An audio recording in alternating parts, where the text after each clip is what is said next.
তুমি কলা গাছ কাটছো কেন ঝড় বৃষ্টির মধ্যে?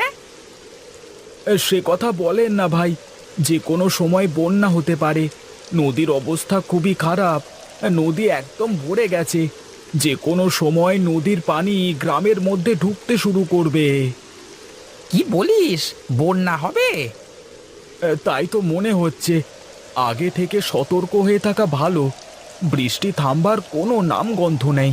এভাবে যদি আরো কিছুক্ষণ বৃষ্টি হতে থাকে, তাহলে খুব তাড়াতাড়ি সারা গ্রাম ডুবে যাবে। তাই আগে থেকে কলার ভেলা বানিয়ে রেখেছি। হুম, এই চুপচাপ বসে না থেকে তাড়াতাড়ি যাই। বন্যার কথা বলে নৌকা বানানোর জন্য মোটা টাকা হাতানো যাবে। হ্যাঁ, বুদ্ধি বুদ্ধি ভাই, আমার বুদ্ধি হেভি।